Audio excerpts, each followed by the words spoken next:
100%. We can't tell you what just happened to us, No. but we're far too cute to have experienced what we were just put through. So we're here with Ben Cameron. Yeah. I don't know why I just blanked on your name. You totally did. But I'm going to take it in stride. I was going to say we're here with Broadway Sessions, which would still have been sort of correct for the most part. Do you know what somebody said to me just yesterday? That they thought forever that my last name was Sessions. Because so they thought the title of Broadway Sessions had to do with Broadway, with Sessions. Like my name was Ben Sessions. So interesting. You're not way off. It's not. You're not the first. Probably not the last. Probably not. So yes, talk to me. Chat. Let's chat. First, let's chat about the fact that you have been, in fact, on the Broadway stage. Okay, so I made my Broadway debut in 1998 in the original cast of Footloose, which you were not born yet. No. Nope. So close. You would have loved it. So far. But you had so far. That was in 1998, and then I left the Broadway company pretty quick to go on the national tour as the dance captain, and after that I went into Aida on Broadway, and I was there for 2.5 years, and I went from Aida directly into Wicked on Broadway. I'm the guy on your Wicked cast album, track 2, that says, "Glinda, is it true you were her friend?" I've been exploiting that for a really long time. And it's an important line. It's plot pivotal. If I don't ask, we never go back in time. We never find out what happened. So I feel like I'm deeply ingrained in the storytelling of Wicked. And then, so I went to, well, good segue. I went to the Alpha Ball. Yeah, the Alpha Ball. We love the Alpha Ball. Love the Alpha Ball. The annual Alpha Ball. This was your 5th year? 5th annual Alpha Ball. Each year we bring together, it's our celebration of the anniversary of Wicked, so we always do it in late October. This was an early one for us because we did like October 17th. But we bring together women who know what it is to play that role, because it's a really unique club, because there are things that they know and feel about this show that nobody else could possibly understand. Because I think it's one of those roles that people feel intense pressure when they're playing. I think that they feel it consumes their lives, and I think that creates a sisterhood, a coven. Yes. If you will. Yes. So you also shared a fun story with Christy Cates. About her stealing my line? Her stealing your line. Yeah, Christy Cates, fabulous Broadway star. We were in the original cast of Wicked together, and we were in the out-of-town tryout in San Francisco, and we all had our assignments and our lines. And of course, in the ensemble, you get a line here, a line there, and I had one singing solo line and one spoken line. And when we got back to New York, did it all the way through the San Francisco run. When we got back to New York, in one rehearsal, it happened so fast. They were like, okay, we're gonna mix this up a little bit. Let's see what it sounds like if Christy sings Ben's line and Ben, you sing this other line. And I was like, oh, well, I never prepared the other line. I didn't know the timing or how it went because I already had my line. Well, it happened like that, and Christy Cates stole my singing line at the top of Act 2, and it's just really a shame. But we got to mend. We got to heal old wounds. That is Broadway, at the Alpha Ball. That's Broadway, baby. Here today, gone tomorrow. You know what? I have absolutely nothing to complain about in my journey with Wicked. That's for sure. Amazing. It's been the gift that keeps on giving. I'm still in the family. Now, last year for the 15th anniversary, I hosted the live audience experience for the television special. So I came out and did a bunch of Wicked shtick, and that was really fun. And since then, I did an event at the Gershwin the other day, so I host a lot of talkbacks and interactive Wicked stuff now, so it really has been the gift that keeps on giving. Yeah. And you spoke about hosting. Yeah. You've hosted a lot. Yeah. A lot. I have some of it here. You do? I think I did. Yeah. Broadway Main Stage. BroadwayCon. I'm the main stage host at BroadwayCon. Are you doing that again? I am. This so year? I've been involved with BroadwayCon since year 1, and it was kind of a fluke. They called me in to host one event on the Friday night, and Saturday was when the epic blizzard came, and it shut down all of New York City. So all these thousands of people from all over the world had come in for BroadwayCon, and they all had theater tickets for Saturday night. So we were at the Hilton in Midtown, and they had a Major League Baseball event happening in the Grand Ballroom. Well, that got canceled. So now we had like 3,000 to 5,000 stranded Broadway fans, and I got a call at 10 a.m. on Saturday from BroadwayCon saying, can you just get here? So I put on my snow boots, my mucklucks, and I got my dog sled, and we mushed our way down. And they basically just kind of threw me on stage for hours all night, just threw Broadway stars at me, and Just to do, just do whatever. do whatever I do. And the next thing I know, I'm talking to Adam Pascal and Anthony Rapp about gay Rent fan fiction. Yes.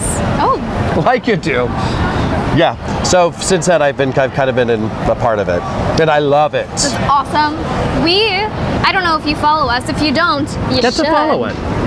We will be at Broadway Con this year with a panel called The Panel in Blacks. And it is all about the panel in blacks, the people in blacks. Yeah, I saw and this. It is all about the people who work backstage and wear the blacks and help the show get on with its, run every night and I love every that. day. And I think that's really cool. Congratulations. Thank you. I also think it's really cool that Broadway Con puts the spotlight on so many different facets of Broadway, beyond just who's singing the big 11 o'clock number. I think the fact that we deal with that, Yes. I think that we talk about diversity and differently abled people at Broadway Con, Yes. and just shining the light on all the different facets of the diamond that is Broadway. It's amazing. Yeah, I like that's cool. I love this community. Good for you. Oh, and that's totally what it is. I mean, it really is. It's a community.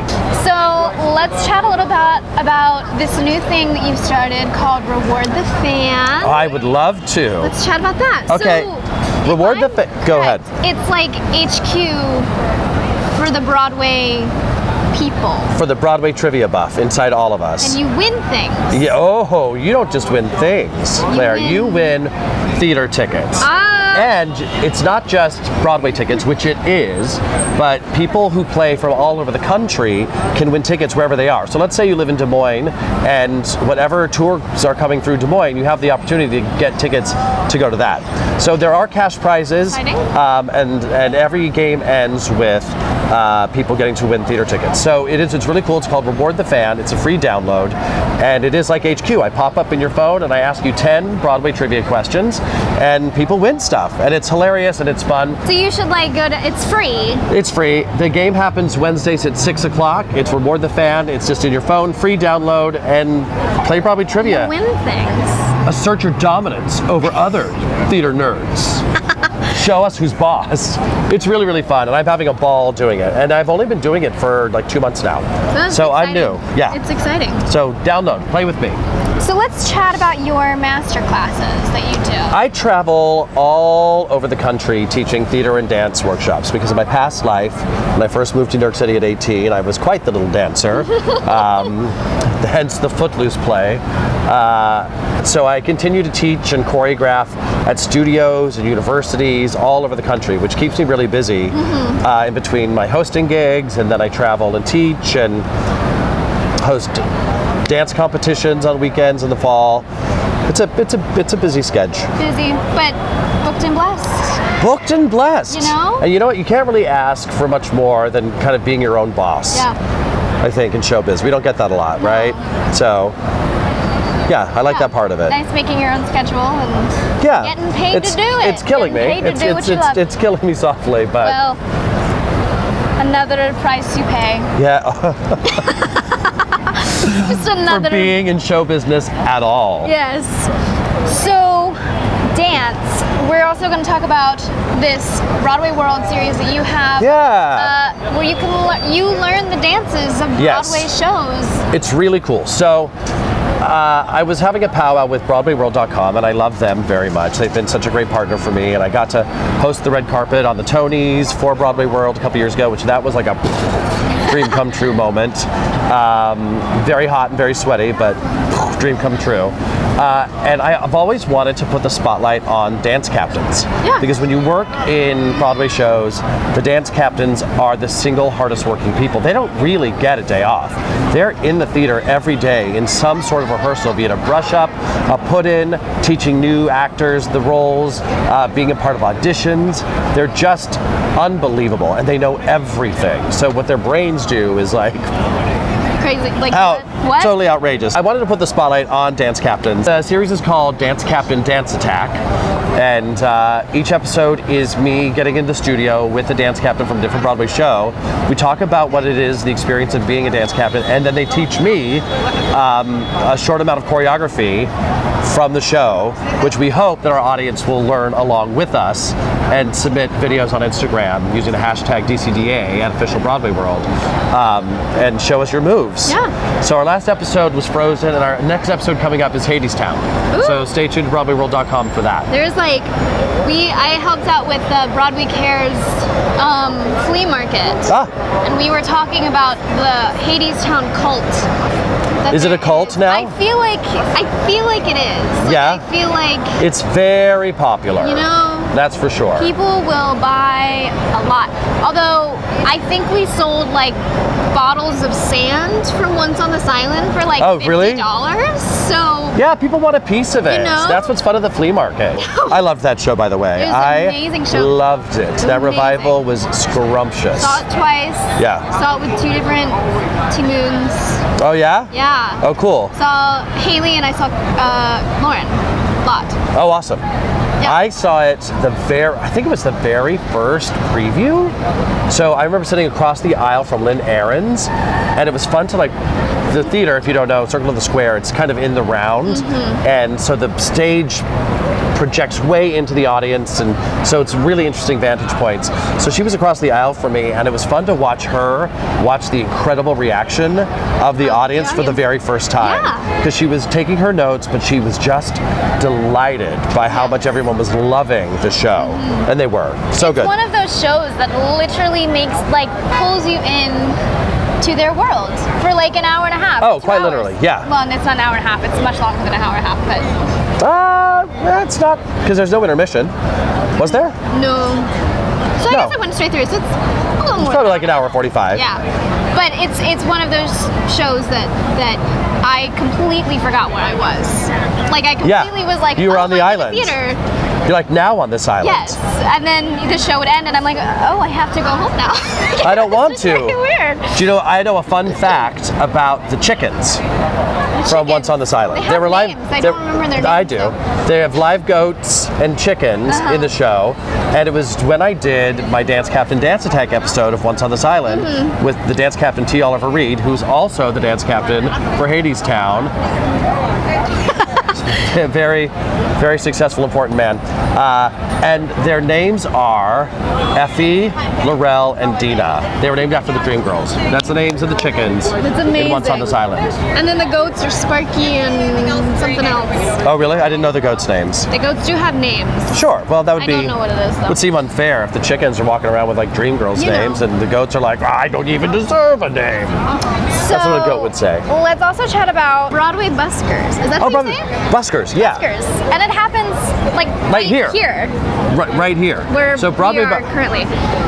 I'm telling you, there's a lot of stuff going on. So Broadway Buskers is my concert series that I do in association with the Times Square Alliance, Yeah. the people who make all of these beautiful plazas, the ones we're sitting in right now, possible.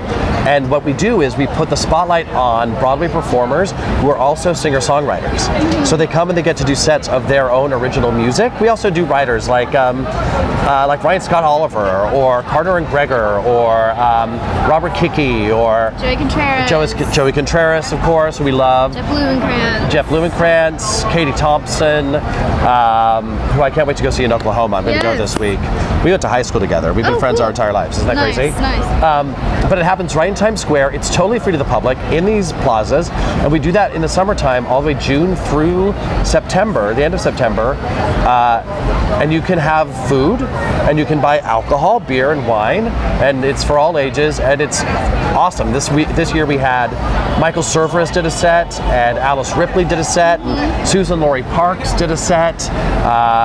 Just unbelievable, and people want to share their music with the world when they write. Yeah. So we'll be back again next summer in the heart of Times Square. When you're here, so it's perfect. And you're sweating and you're ready for a drink or food, literally just come and stop by, say hi to some Broadway stars. And maybe just also come by to know that you're not the only one sweating, because I will be sweating. I promise you that. And on that note, let's really quickly chat about the Broadway cast. The Broadway cast. Something that you do. I know. It's, now I'm just getting embarrassed. This is the hustle, man. The Broadway cast was a talk show format podcast that we did with Playbill. And we did like 2 seasons, 26 episodes. We were a top 100 hit, but all the episodes are still available. We treat it very much like James Corden, 3 Broadway artists. We've had Lita Hall, Jeremy Jordan, Ramin Karimloo, Sekon Senglo, Will Rowland, Jason Robert Brown, Lillias White, Michael McGraw, all your favorites. They're all there. The cast of Hamilton, James Monroe Iglehart, and it's a really cool format because you get not only to hear stories and hear me talk to these people, but you get to hear them talk to each other. Which is really cool. And respond. Our very first episode ever was Christy Altamar and Anna Villafane from On Your Feet and Tristan Donaldson from Charlie. And it was just so great to hear them have this moment, because when you're working in those shows and have those huge roles, it can be fairly isolating. Yeah. And so it was really cool to watch them get to talk. So those are all available still on iTunes, or they're still on Playbill.com. You can go to the YouTube channel, and stay tuned. Although we're on a hiatus, you don't know.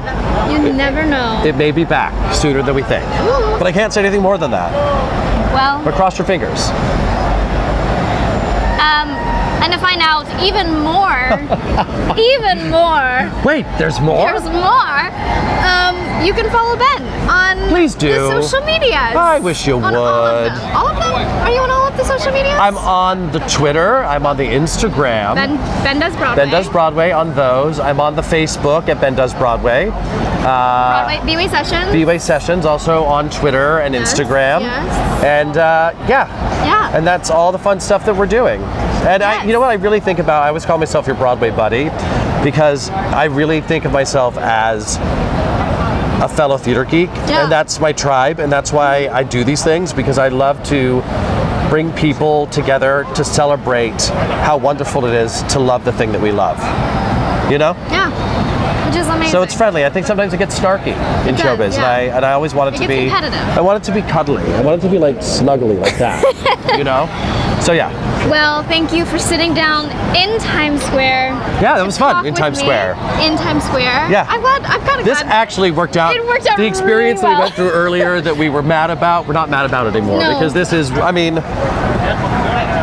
this is what, like, else is Broadway? this is exactly like what you envision. It's very Muppets Take Manhattan, right? Yes. Or that weird scene from Smash where she like wears her costume, because she's on out of the- prednisone. Which is ridiculous, but Megan Hilty is a goddess, however. It's kind of like the quintessential version of what you imagine being on Broadway is like. So Yes. here we are. Here we are on Broadway. by TKTS Red Stairs, which you can get discount tickets at. So Yeah. TKTS. And now we're both going to go see Broadway And now shows we're gonna go see shows tonight. Woo! That's how we roll. All right. Well, Cool. thank you so much. Well, thanks for talking to me. Yes. I really appreciate it. Of course. Glinda, is it true you were her friend?